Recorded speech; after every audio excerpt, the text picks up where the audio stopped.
everybody, welcome back to the channel. So I've got a Challenger Hellcat here for sale. I've got a Demon for sale. Make your best offer and I'll subtract 20 grand and it's all yours. I'm not taking any more than 30,000 for both. They're for sale. Kevin and I are getting GMs. Probably gonna get some Vettes, maybe some Camaros. I'm just kidding, but really though, what this video is about is I just watched the video of Cleetus McFarland. It's like a 48-minute video of him breaking the world record for stick shift GM car, which is badass.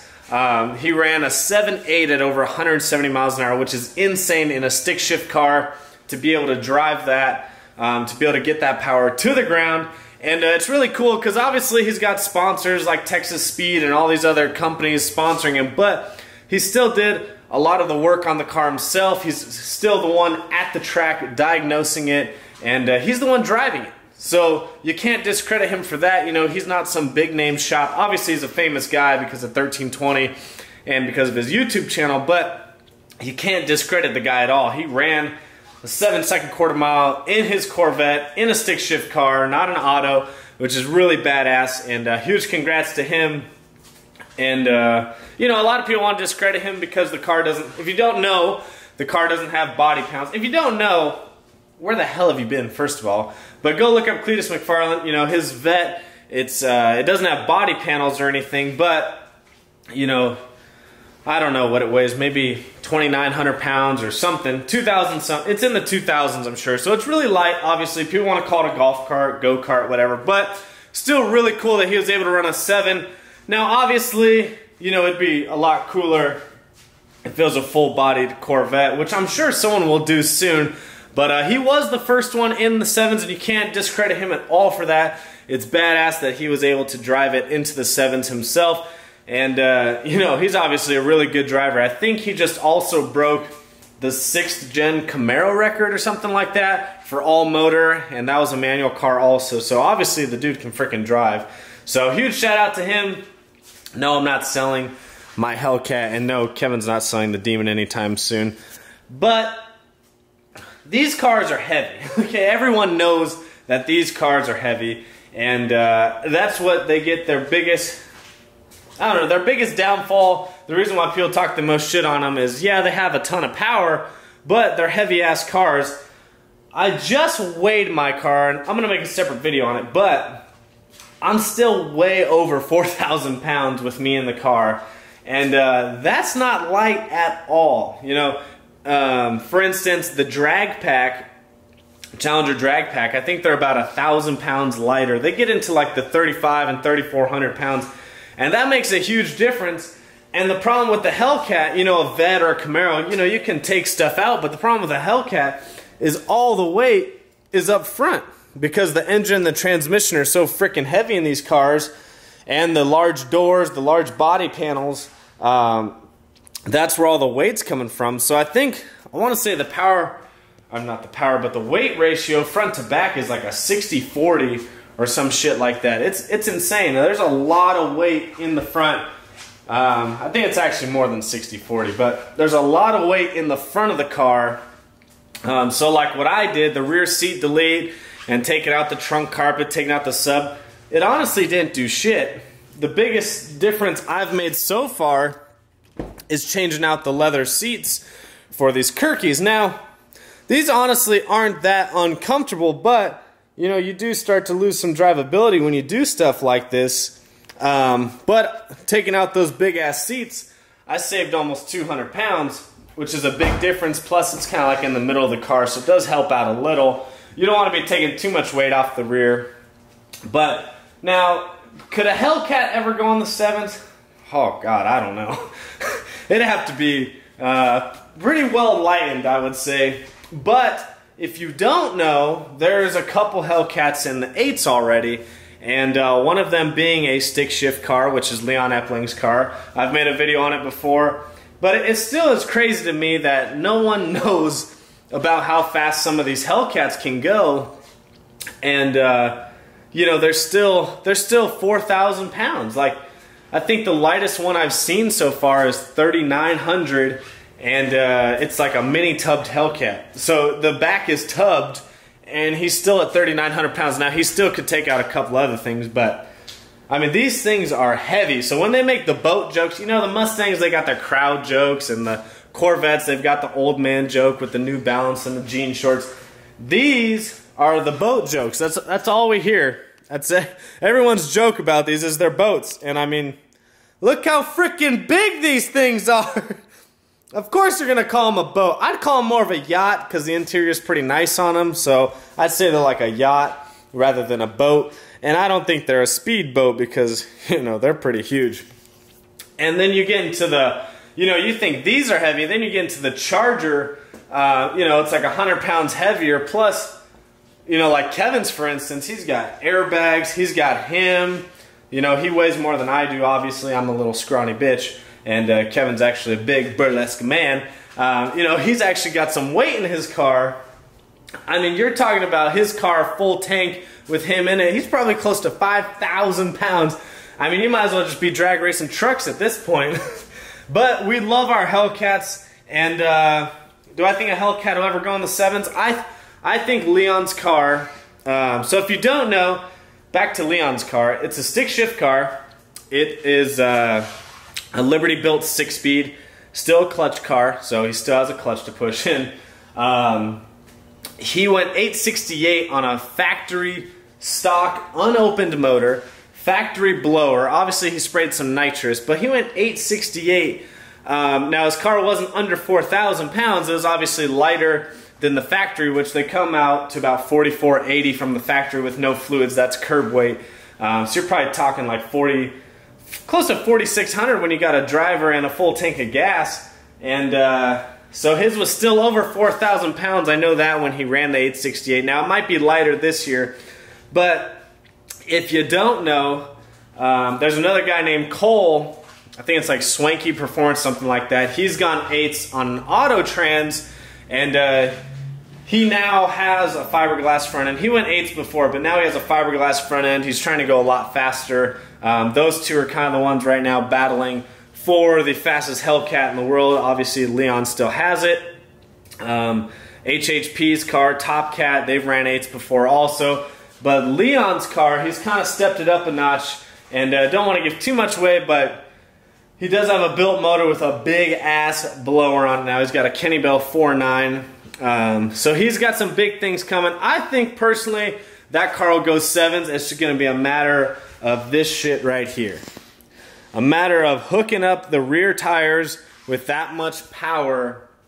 Because that's the problem is you make more power, well now it's harder to get traction. So it's not always about power, power, power.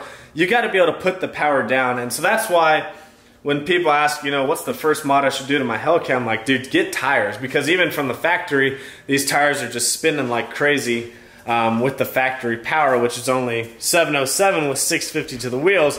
So it's a matter of also putting it down, having the right suspension, having the right gear ratios. There's a lot more into it. And so that's why I think it's really cool that Cleetus McFarlane did go 7's in a stick shift car. Because there's a lot to it.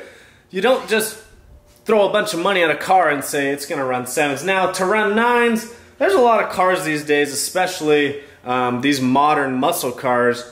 You can do a pretty fair amount to them and have them run 9's pretty easily. You know, I'm not a professional driver. I'm not a race car driver. I'm a freaking personal trainer by trade, and I happen to like racing cars on the weekends. And you know, my car went a 9.7 pretty easily with minimal mods if you think about it. Obviously, if you compare mine to a stock Hellcat, it's got some mods to it. But if you think about it from the back end, it's just got pulley swap, obviously like a rear diff brace and a drive shaft to protect it because you don't want to break any of that stuff. But if you think about it, it's just got a pulley swap, injectors, intake cat delete, and a tune-on E85 with 2 fuel pumps. So if you think about it from that standpoint, it's pretty basic.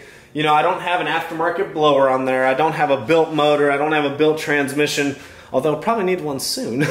But that's my point, is that you can take these factory cars into the 9's pretty easily. Now, if you want to go into the 8's, you're kind of talking about stepping up the power level a little bit, and talking about stepping up the suspension and things like that. Now, I have done obviously, as you guys already know, a 15-inch conversion in the back with the Bogarts, but that's pretty standard, and the only reason why you do the conversion is so you can fit a smaller tire and get a smaller wheel and get a bigger tire on there. Now, in better DA and at better tracks, there's people running 9s on 20-inch drag radials all day and 17-inch drag radials. You don't even have to change, but I changed it because we don't have that good a DA here and we don't have that good a track here. So I'm trying to run as fast as I possibly can without going too crazy. So, and to me, a 15-inch conversion isn't that crazy, honestly. So, but yeah, I just wanted to make this video to congratulate Cleetus McFarlane and all the GM guys. Like, that's really cool to see a stick shift car go on the 7s. And obviously, love to see a Mopar car go on the 7s, with it being, you know, a Hellcat or a Demon. And I think the time is coming. It's going to take a lot longer just because of, you know, these are a lot newer. I think his is a C5 Corvette. Correct me if I'm wrong, but I'm pretty sure it's a C5, which means it's been out a long time. These, there's still a lot of technology to be figured out with these because they are newer. Yeah, they've been out since 2015. It's now 2018, but the R&D is just not there. You know, we're still trying to figure out what's the best gear ratio, what's the best drivetrain to put in it, you know, what's the best transmission swap when the transmission goes. Like, people are just getting into building the motors and building the trannies because these motors and trannies are so strong you can run 9s on them all day. I mean, you can even go 8s on the stock motor, which people have done. And so the R&D just hasn't been there because no one's pushed the envelope yet. And this year, they're really starting to push the envelope. But I think it's probably going to take another year, maybe 2 years, before you really start seeing a lot of Hellcats in the 8s. So I think there's already 3 or 4 in the 8s. And there's a lot of guys that are literally 9.0, 9.0, 9.0. They're all right there. And I do know of a lot of built cars out there, built Hellcats that are in the works. And they're all 8-second capable cars now. Obviously, you got to get that slip to be an 8-second car, but the thing is, they're all 8-second capable cars. So they're starting to really push the envelope with the Hellcats, and I think it's really cool. It's just, it's going to take a lot longer because obviously the platform is just, it's newer, it's fucking heavier. It's heavier. I don't know if I said that before. It's heavier. Yeah, they're really heavy. So, but it's still really cool. Even my car with the Kirkies, I could still drive it around. It still has navigation, air conditioning, full sound system. Like, it's still a very daily capable car, and it's literally 4 bolts to switch the seats out. Like, I could switch seats within 10 minutes and, you know, be no big deal. But this summer, I'm just trying to go, I kind of have like a goal in mind that I'm trying to get to. And obviously, I already have accomplished that goal with the 9.7 that I ran. But when I ran the 9.7, if you don't know, my IATs were over 180 degrees. So there's a couple things that had to be fixed on the car. And now I know it can go a lot faster. So my goals kind of changed for the year. But we also need to wait for cooler weather to come around. So, but for you GM guys, congrats. That's freaking badass. He ran a 7 in a stick shift car. It's insane. It's cool to see. It seems like drag racing is getting more popular lately. I don't know. That's what it seems like to me, and maybe that's just because I'm paying more attention to it recently, but to me it seems like it's getting more popular, which is really good for the sport because it brings more people in. It makes more of the companies want to do more R&D, and it just makes the sport better all around. So this weekend we do have our 806 list race, which kind of sucks because it was a big thing at first, and then now that it's coming down to it, a lot of people, their cars aren't ready, which kind of sucks. And I think if people would have known about it earlier on, maybe there would have been a push to get their cars ready faster. But I think there's still like 25 to 30 cars ready, so it's still going to be a lot of fun. Obviously, Kevin and I won't be the fastest out there because the class we're in, there's some really fast cars in Amarillo, Texas, and there's some good drivers and some really fast cars in Amarillo. So I think we'll kind of be like middle of the pack. We'll be able to like hang, but we won't be the fastest ones. But really it's for fun. You know, it's not like we're gonna make a living off this shit or something. So it's just really for fun, because kind of test and tune gets a little boring after a while, just going out, test and tune. And you know, Kevin and I, we always race against each other and stuff like that. But it'd be cool to race other platforms and be a little bit more competitive. Which I want to get into next year, some more competitive racing. It'll be kind of tough with my car because of how heavy it is, but we'll make up for it in some other areas.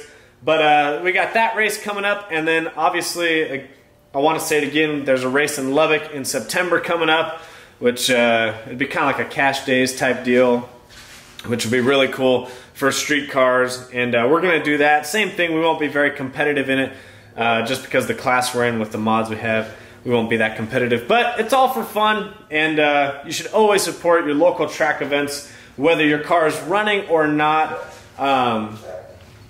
Even when my car, well, I blew the transmission the day before our roll race event, so I didn't have a car, and I still went out and made a pretty cool film, I think. You know, not to toot my own horn, but I made a cool film about the race that day. It's like a 3 or 4 minutes on my YouTube if you guys want to go watch it. It's a pretty cool film, but it was a roll race event that we had here, and even though my car was broken, I still went out, supported, actually made a film. You know, I was out there all day from right when the gates opened till right when the gates closed. We were one of the last people to leave, and I made a whole film about it, and even my car was broken. And you know, even when there's races in town that we're not test and tuning the cars at, we go to those events. So we try and really support the local track, and I encourage everyone that's in their own city, you should always support your local track. If you want the scene, the car scene to get better, if you want the drag racing scene to get better, if you want your track to put more money into the track, you've got to go out and support it and put money into it. And that's just,